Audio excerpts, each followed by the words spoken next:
So David is very all over the place when he walks, and he wants to smell everything. David, this way.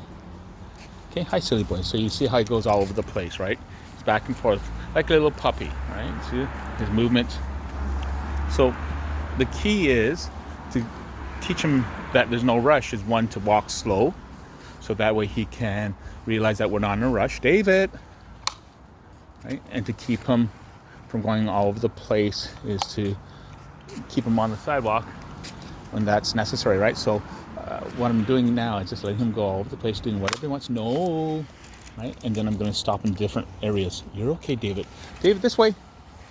This way. You go take a look. So we're going to let him sow his wild oats, so to speak. In other words, that he can smell everything and there's no rush. And of course, keeping an eye out that there's no dogs coming in any direction. David, and just letting him know we're staying in the same direction wherever he is or I am. You're okay, David. So David saw a woman with her kid, so he wants to go all over the place. He's smelling everything that's in there. Good boy, David. And you can see he's squatting, right? So, and he's lifting up his leg as he's positioned himself against a barrier. So it's to prevent pee, urine from hitting their legs, etc. As you can see that. David, okay, let's go this way. Come on, silly boy. There you go. You're okay.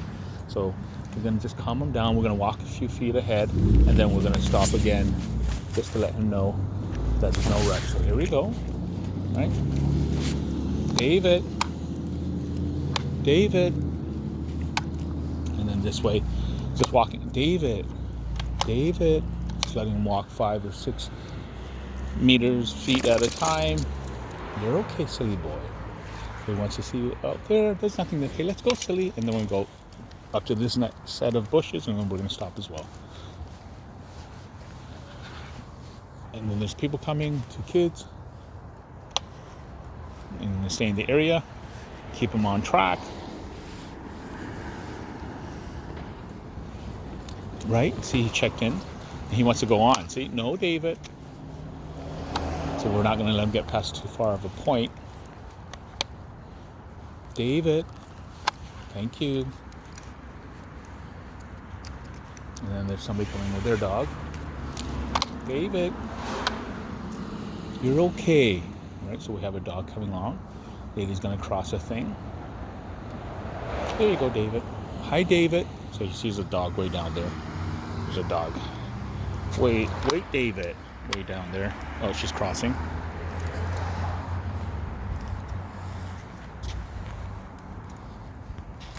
David. We're just going to walk him slowly down, and then we're going to stop again.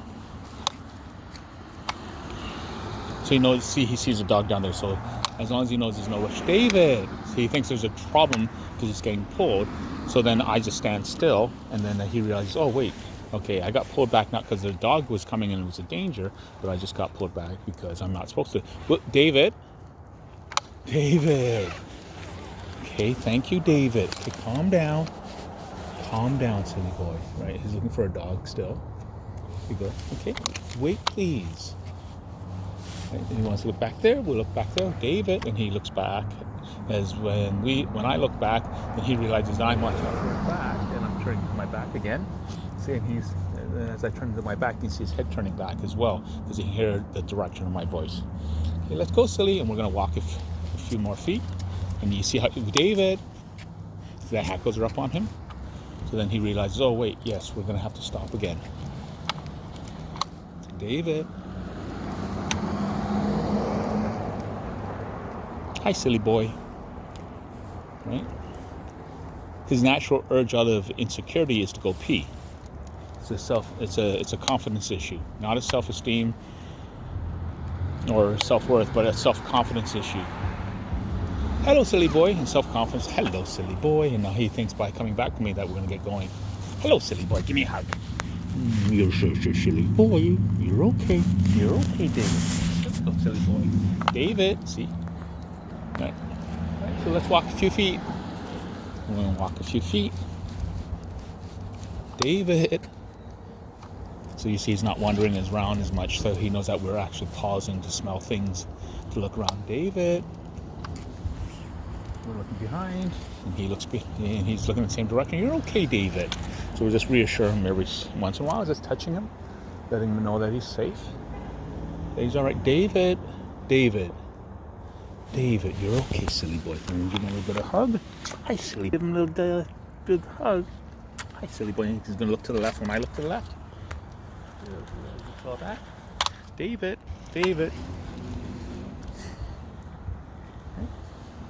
So he's gonna, when he starts to pull to the right, I'm gonna pull him back a little bit. Just a bit, just to let him know that he shouldn't be pulling and going out of my area of where I'm protecting him, making sure that he's safe. David! And then when I pull on the lead, David! I'm reinforcing that with the conversation. Watch your ears. Okay, I'm gonna make sure it doesn't hurt his ears. Okay, let's go, silly. So it's over his ears. So I'm gonna have to walk in and help him. There you go. Good boy, David. So retractables are excellent because it allows reciprocal movement. As you can see, he gets out that far, he can wander around. It allows him to have a perimeter. It's like having, there you go. It's like having a gate, a playpen area for dogs, right? You know, outdoor play gate. Like an X pen. So see, he knows, he looks back, you're okay, David, and he checks in with me. Hi, silly boy, okay, give me a hug. Comes in with me, okay, silly, give me a hug. And typically what we'll want to do is we'll want to give David a hug of like 7 to 12 seconds. And that's the hat that I wear because when the pups is no longer around, had destroyed it. And so I always like to wear it. Hi, silly boy. Okay, so we're going to walk forward a little bit more. Right. See how he's not wandering around all over the place, okay? And now I'm going to stop him. Even though he was stopping, I'm stopping him as well to just remind him, you know what, don't go too far ahead. I'm going to look behind. I'm going to make sure that everything's okay. David, you're okay. And as I look around, I'm going to talk, let him know that I'm watching out for him so he understands that he's safe. This is parenting. David, right? So we have the retractable. So it allows him to understand, oh, wait, I don't need to wander off. And he checks in with me, right? There's that eye contact that he has voluntarily made on his own because it's a cogent behavior. Oh, where are you? What are we doing? You pulled me back. What's going on? And then he can see that I'm not going anywhere. David, thank you. So he goes, oh, okay. So then let's explore different perimeters. You're okay, David. So he understands distance, right? You see that? So I had to correct him just before he got outside of the perimeter area, that letting him know they're safe, so he's not wandering all over the place. It's quite beautiful. I've never been here before. Hello, silly boy. So he comes in and checks in with me. Hello, silly boy. Hi, silly boy. Okay. So normally it would be 7 to 12 seconds.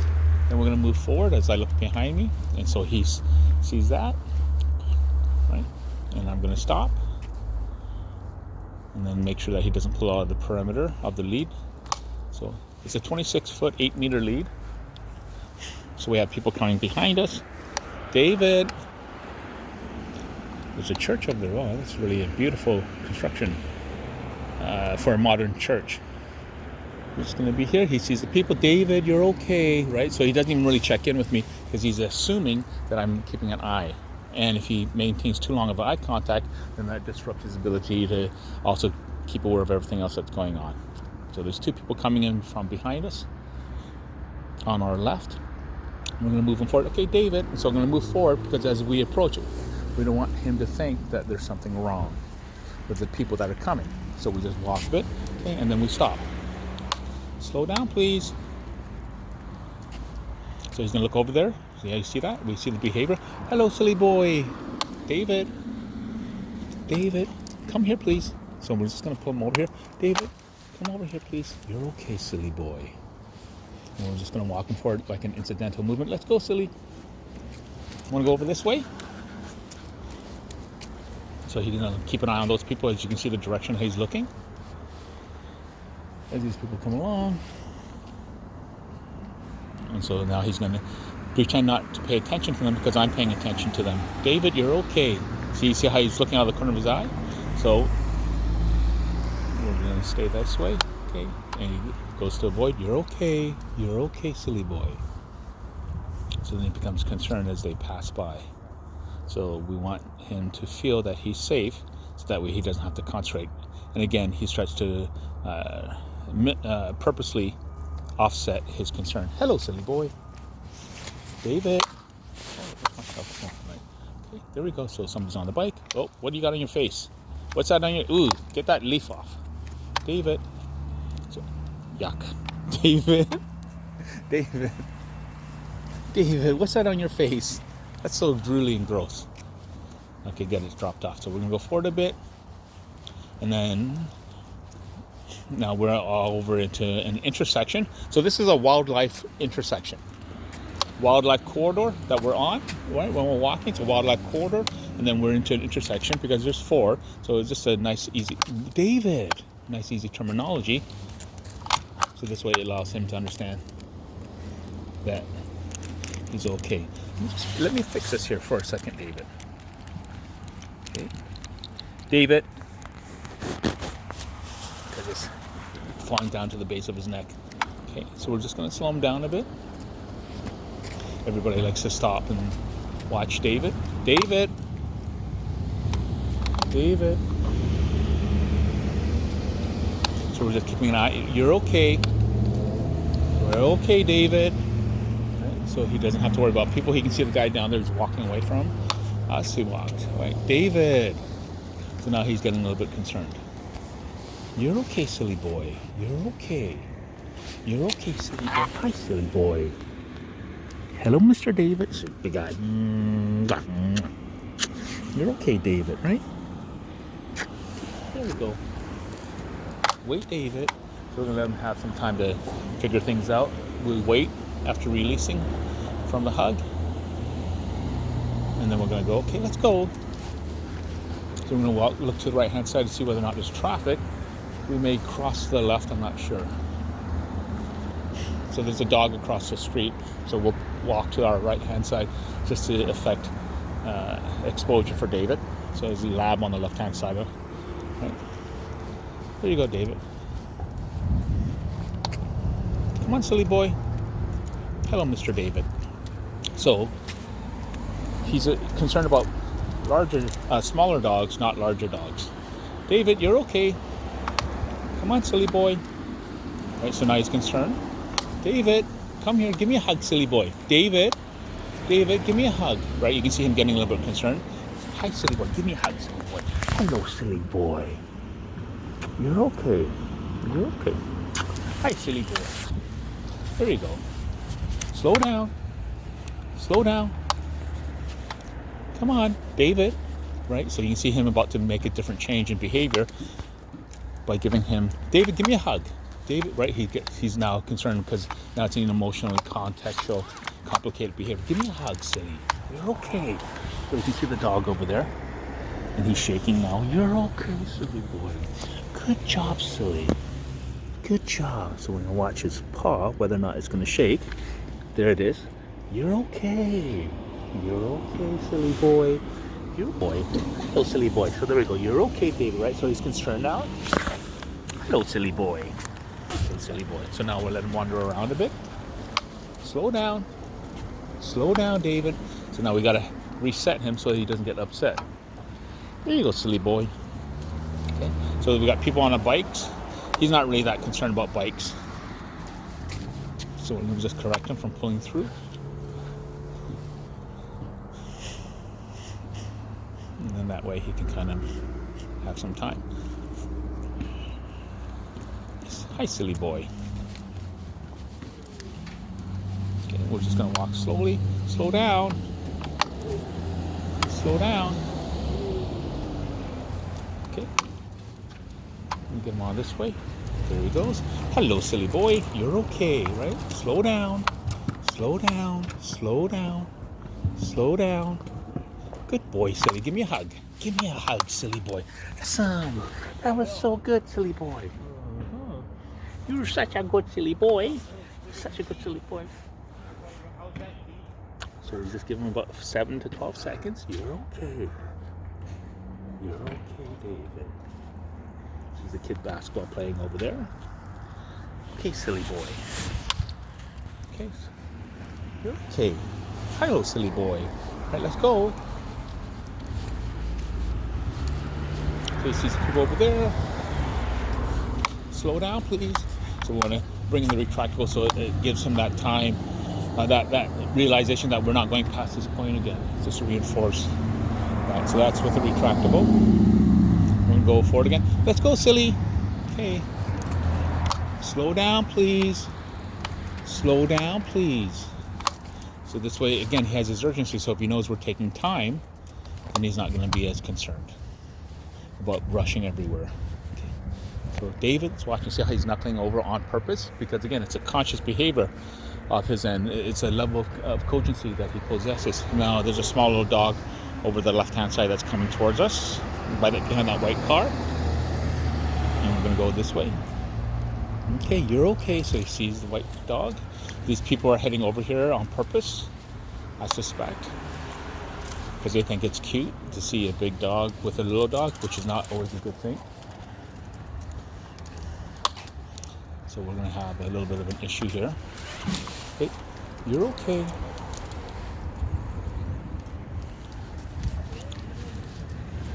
Let's go, David. Come on.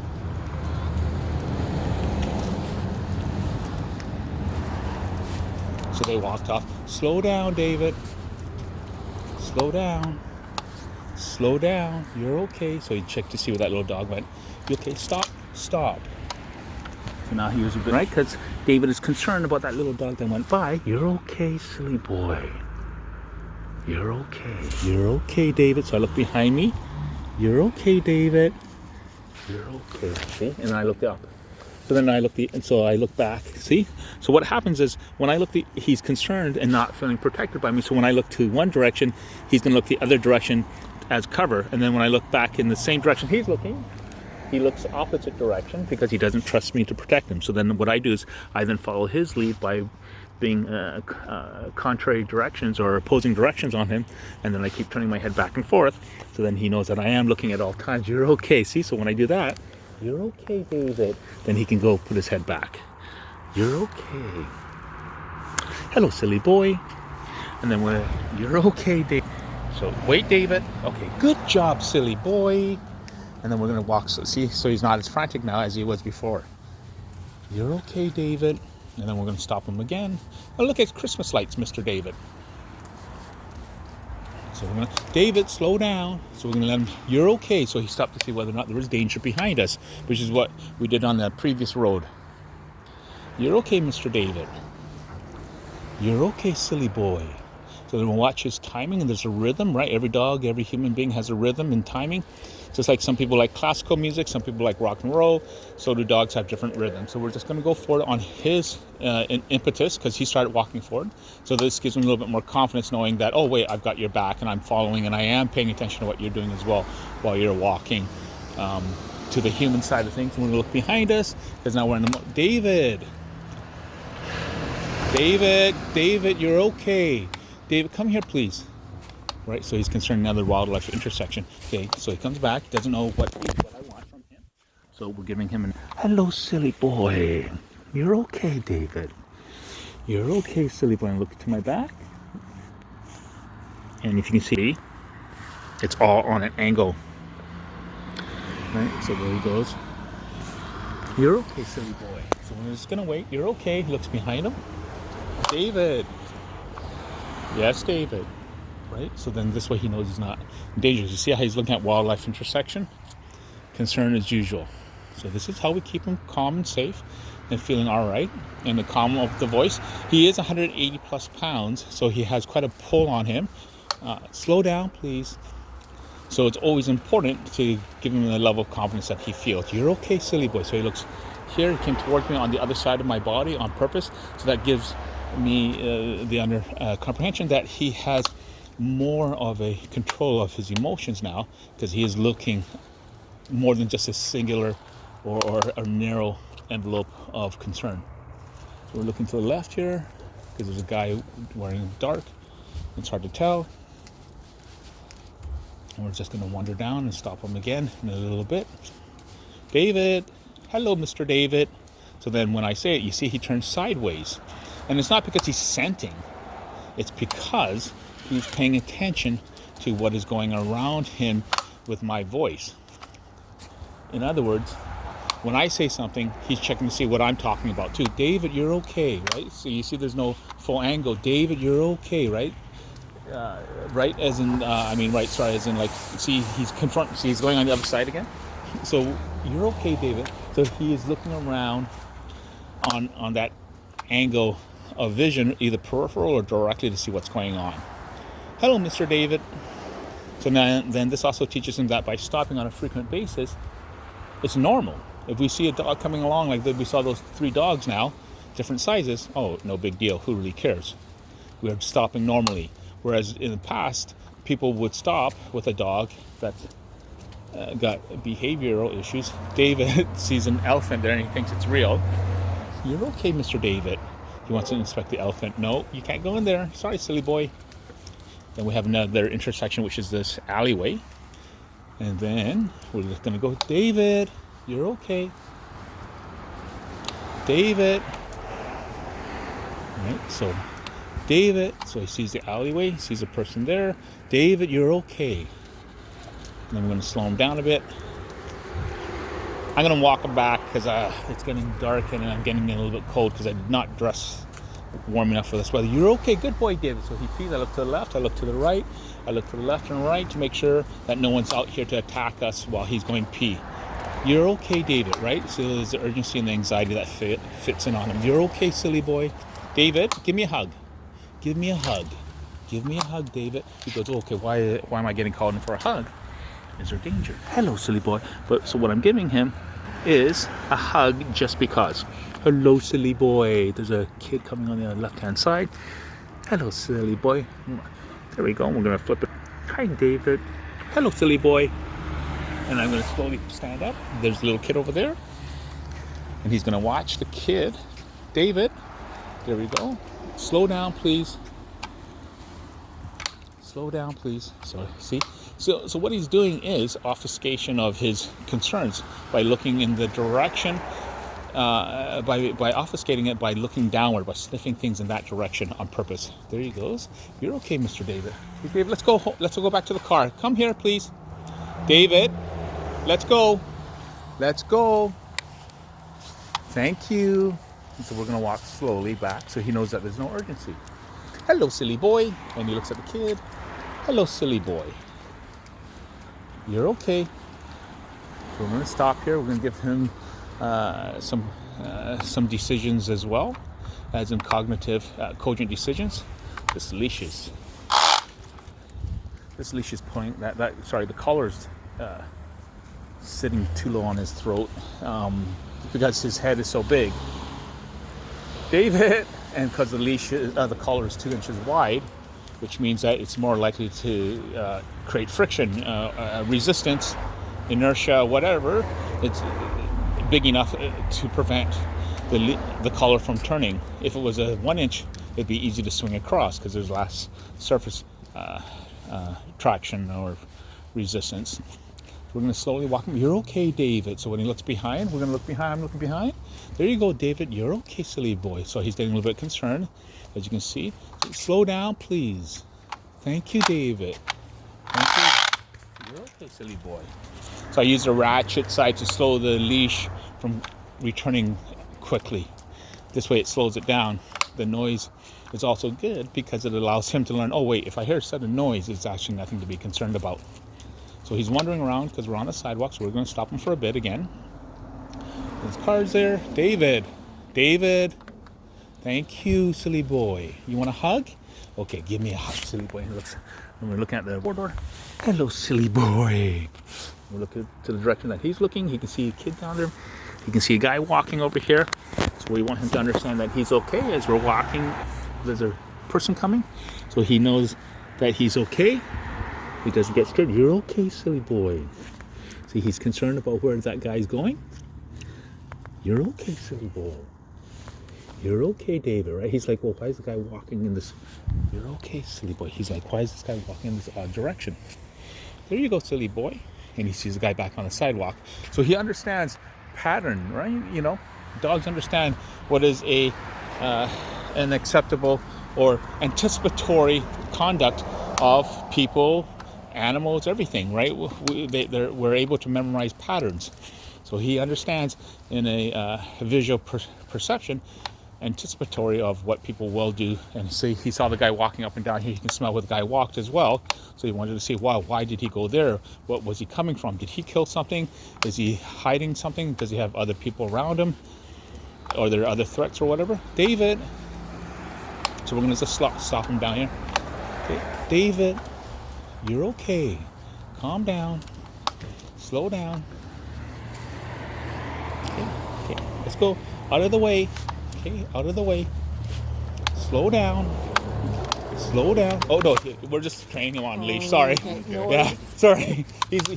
He's like a puppy. Thank you. Thank you. Okay, slow down. Good boy. Slow down.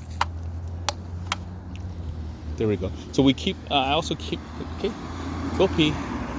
So the question may be, oh, did I know he was going to be like that or would be okay? Yeah, so far he showed evidence up to, here and beforehand, walking downtown, people taking his photos, people reaching out to him as we walk by. So he learns from me that he's safe. And so this way it allows him to go, oh, okay, I'm not in any danger because my dad's going to protect me. Hello, David. So he wants to go pee out of his nervousness, right? So you can see he's trying to figure out what to do, and that's his confidence issue. Oh, good boy, David. Good boy. Oh, and David's got to stress. You're okay, David. Good boy, silly. Okay, you're okay. So I'm going to keep an eye around for him. Good boy, David. Got to make sure that when he pulls away, he doesn't pull too hard on the lead. Wait, please. Wait, please. Good boy.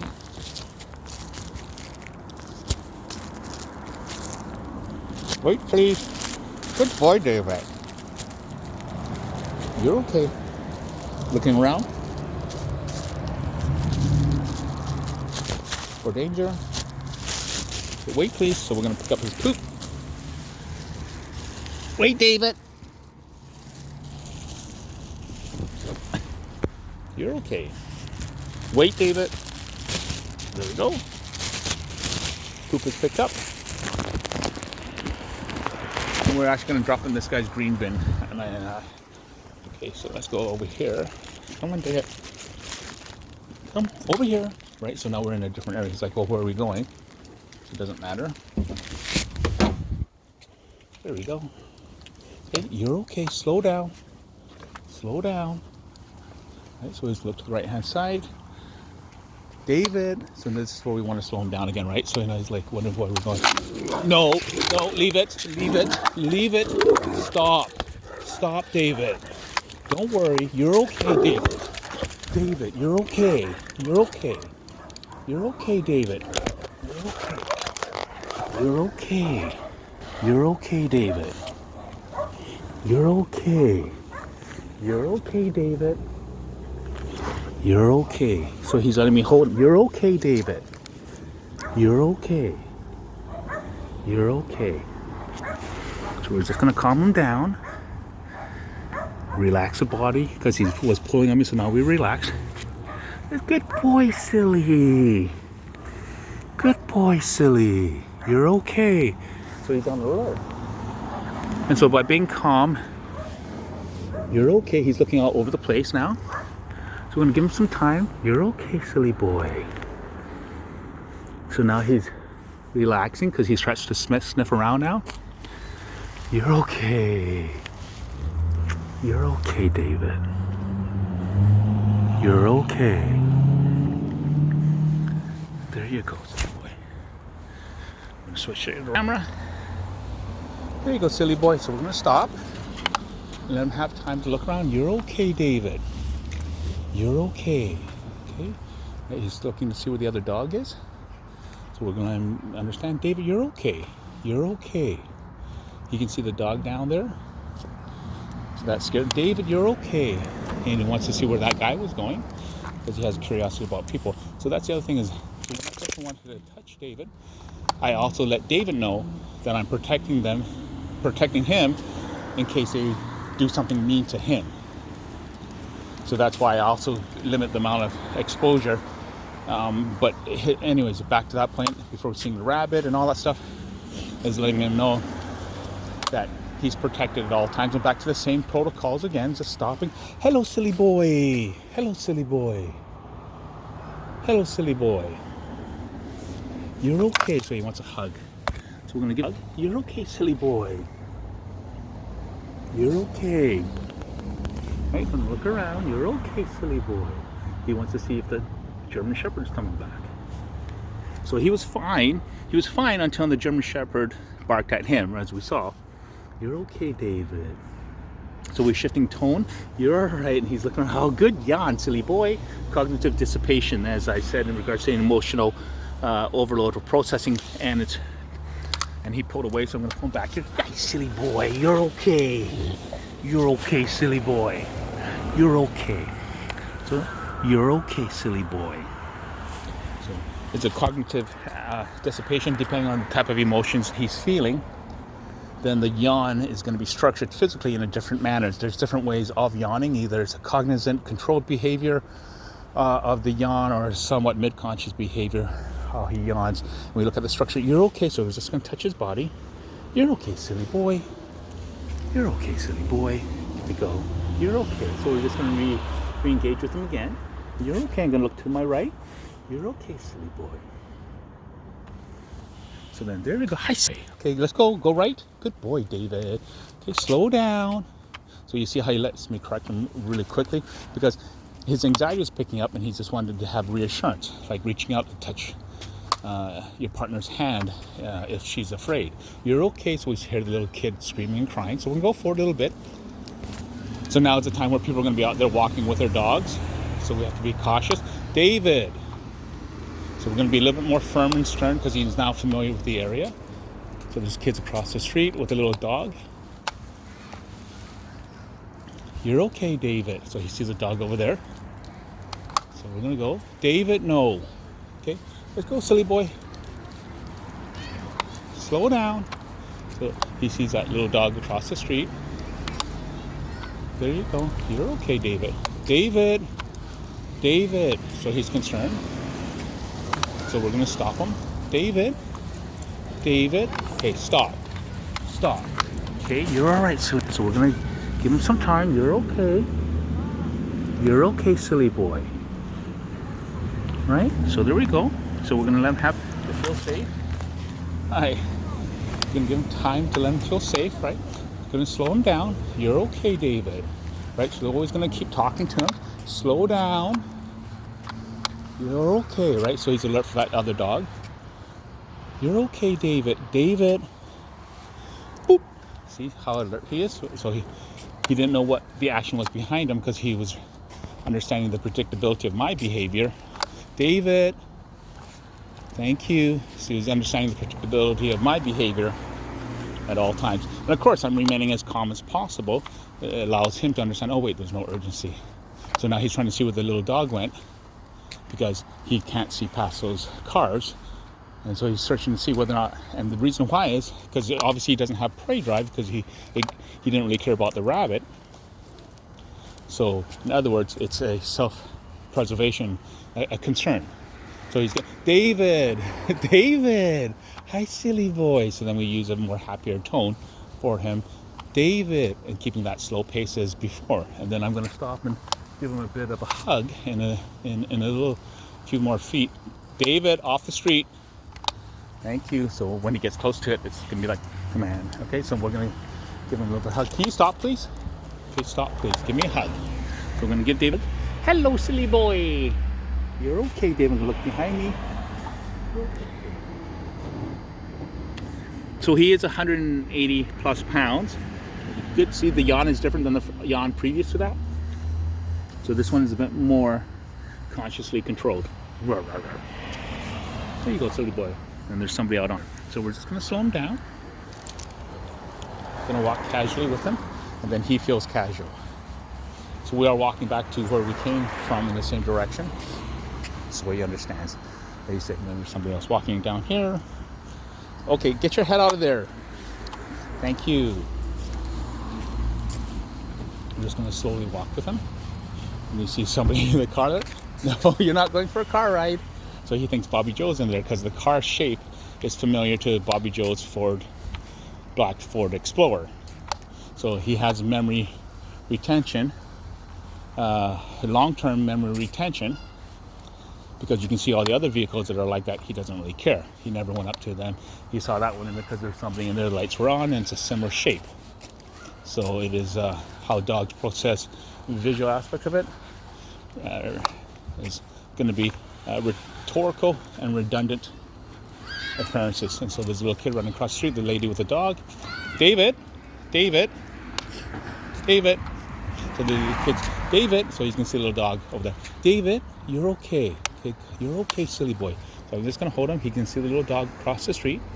There you go. You're okay. There's the dog. You're okay, silly boy. Thank you. Just working him leash. Just working with him. Okay, you're okay. There you go, David. Okay? There you go. You're safe. You're safe. You can hear the breathing. David's breathing pattern. He's a bit alert. You're okay, silly boy. Right? So the dog is across the street. You can see. Hello, silly boy. Okay, good boy. Now he's ready. But we're going to hold on to him. I'm going to hold on to him a little bit longer.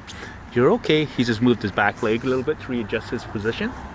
So again, he's more conscious, cognitive, cogent of what's going on. And now we're going to go back into the car, silly boy. So he changed the tone. He heard the tone in my voice change. So this way, I changed tone to teach him while he's being held with the same consistency and firmness that he's still okay while I change tone. Because in the event that something does happen in the future, he won't be surprised. Same with the noise of the ratcheting of the brake. Lots of things are going on. Okay, so 37 minutes in. Okay, David, you're okay. So we're going to go back into the car. So I'm going to look around, and we can see that. He looks around with me. Okay, hang on a sec, David. And we're going to open the car. My little car there. We'll put David in.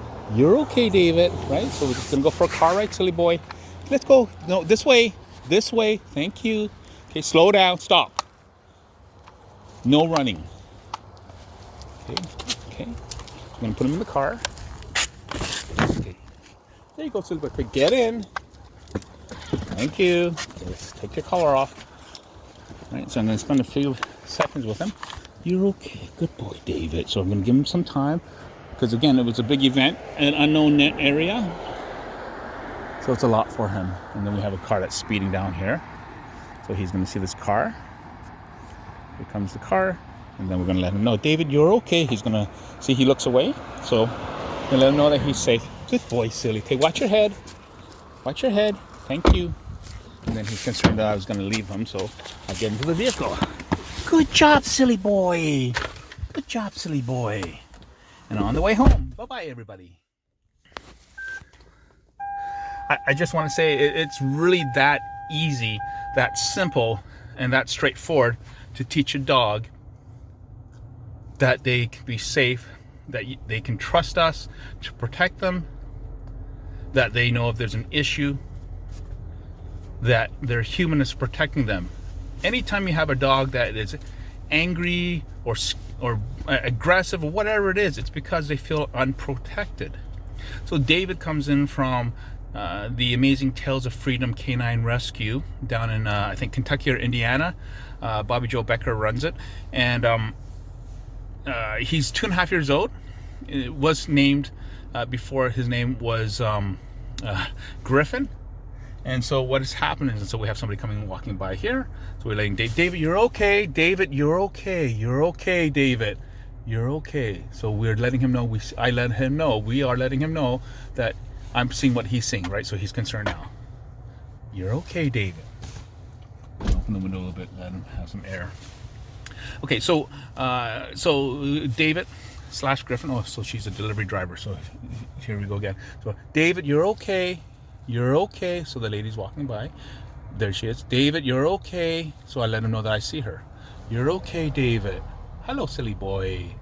Hello, silly boy. You're okay. And he looks. So I'm gonna look in the same direction he's looking.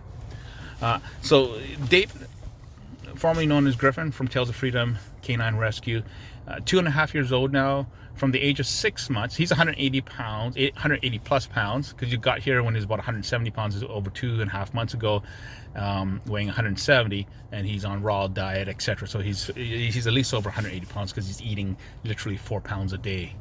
And 38 inches at the wither. So at the age of 6 months, he'd been put on medication, 750 milligrams of Trazodone. A normal human being, well, not normal, but a human being in a psychiatric inpatient at a hospital would be given 600 milligrams as an adult. And he was also being given at the same time 80 milligrams of Prozac, which in a normal adult, well, a regular adult, I mean, in an inpatient, I mean, so a psychiatric patient, I mean, would be given 60 milligrams. So incredibly excessive. And at 6 months of age, he would be maybe between 90 to 110 pounds at the most. So they were giving him excessive amounts, right? That's unethical for anyone to do that, especially a vet.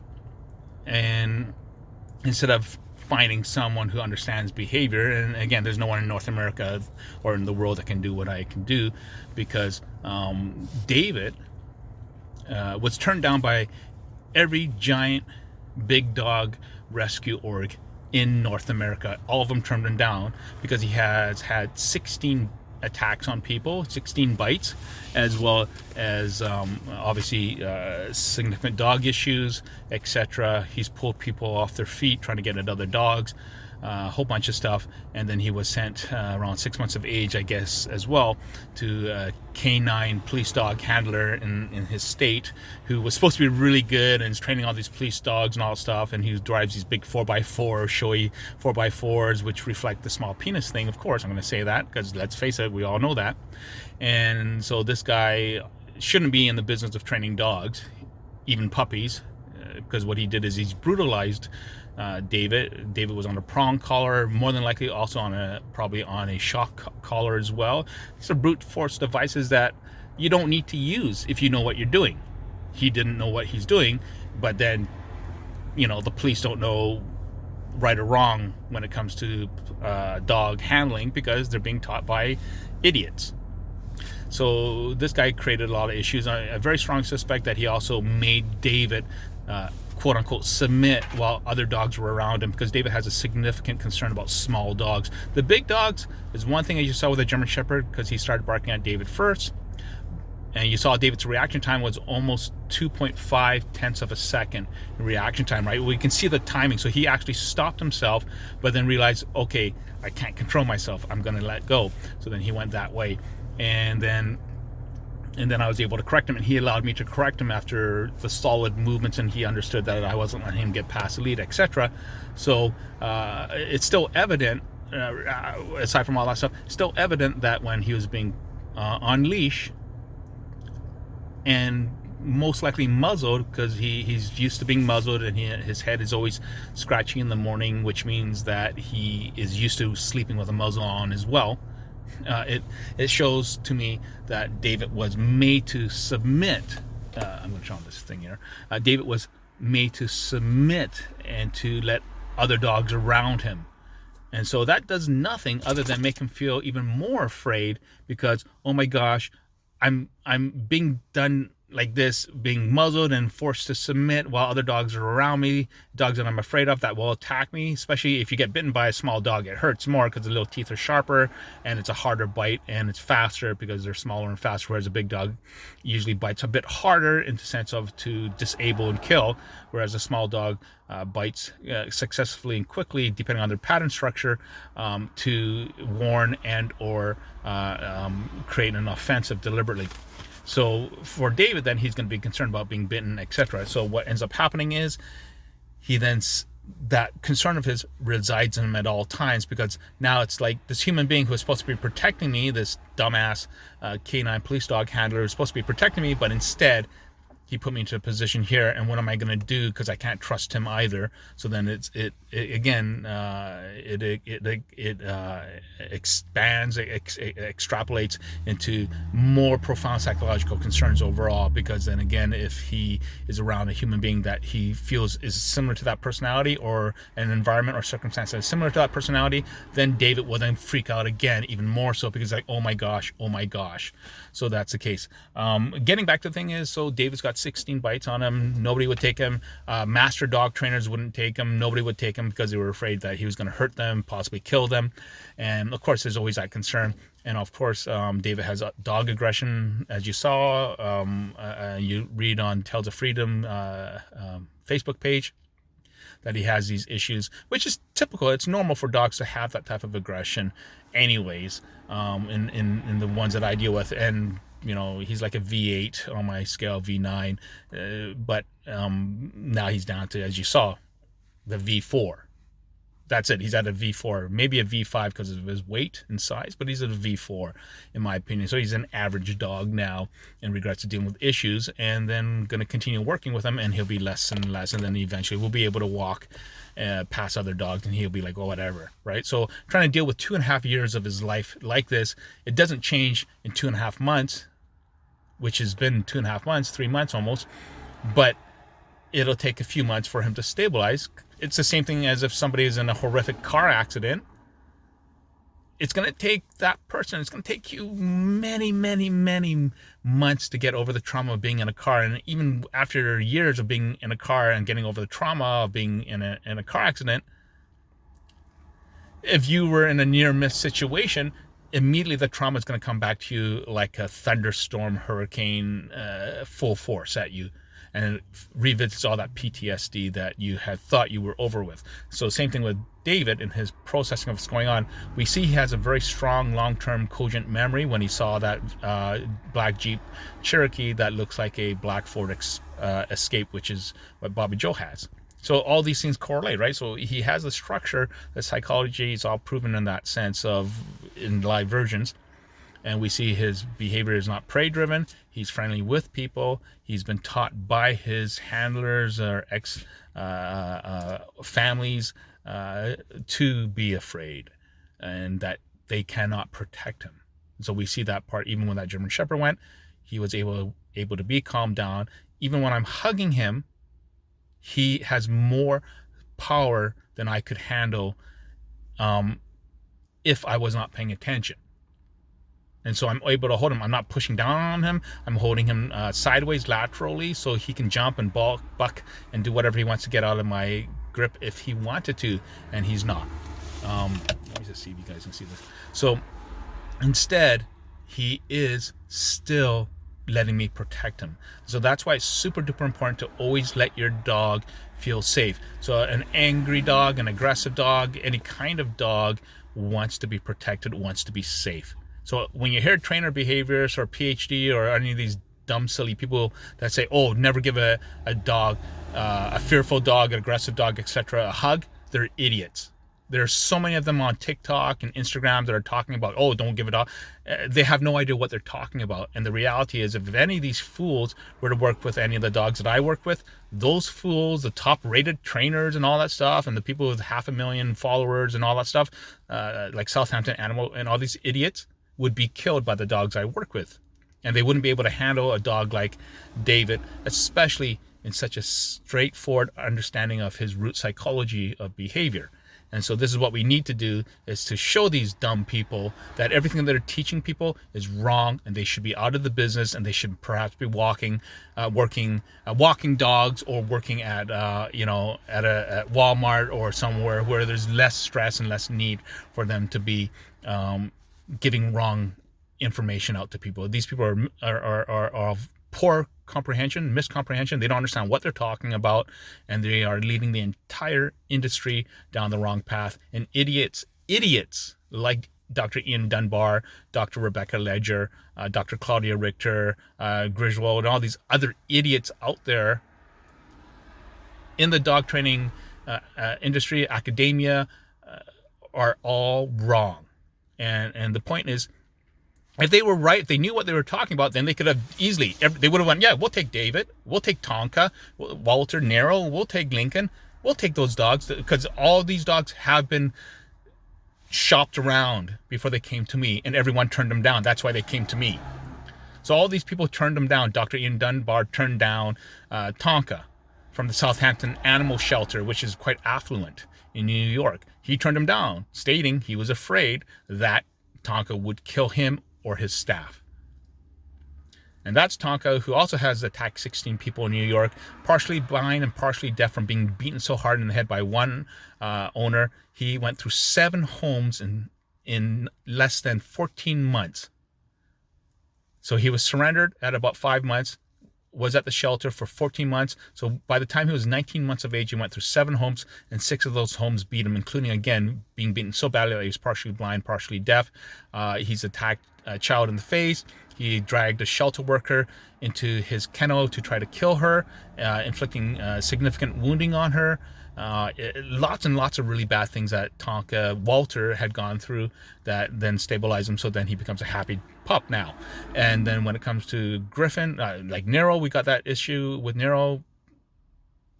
10 years old when I adopted him, 10 years, 4 months of age. He'd spent 7 years caged for breeding, 3 years basically living outside in Alabama on a prong collar, and he would rush prospective adopters in Alabama to go and grab them. He'd just walk around the yard pretending nothing was going on. Then he would rush them at the fence, grab them by the jacket, and try to pull them up and over into his yard, the foster's yard, to kill them, because that's the only reason he's going to try to pull them in, if he's waiting for the person who's not even in his property line on the other side of the fence to pull him in. He dragged a large adult off the family couch onto the floor, inflicting wounds requiring 67 stitches, and he was intact when he arrived. So you see all these dogs. These are the dogs that those idiotic, silly, inept trainers that are way, way, way too respected for what they don't know. They are destroying dog academia, behaviorism, the appreciation of it. You have idiots that are following Skinner, who talk about literally the 4 quadrants, etc. And it's like, oh my gosh, how dumb can you get? The Skinner is infantile. His writing is circular. Anyone can see that. In the first, 12 pages of Beyond Dignity, you can tell he's got no idea. He's just saying the same thing over and over again, and he's trying to flowery it up with extra literature when he can't even convey his concepts in the first page. And so, same thing with Pavlov, right? And Skinner promoted Pavlov. That's how bad he is. And Pavlov was a very cruel person who cut holes in stomachs of dogs that he was testing. And the dumbest thing is the canine species fights to the death over food. So when you hear trainers saying, let's give a dangerous dog food, they don't comprehend that they're actually, by giving a dangerous dog or any dog food and all that, they're eliciting and enabling predator instinct in that dog and all dogs, period. So giving a reward-based system or a positive or a bridging system is completely inept, because all that does is trying to follow through with what you don't know, as opposed to using your parental protocols, predator instinct to see what's going on with the dog.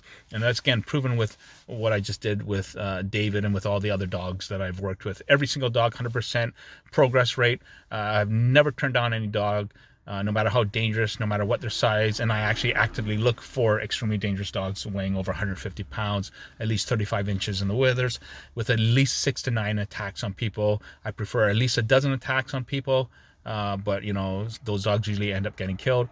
And on top of that, then issues such as extreme guarding of all resources, extreme prejudice against human beings, especially men, these are all normal. So when you have these silly, dumb trainers talking about this and that and all, like, it's like, oh my gosh, you guys have really literally no clue what you're talking about.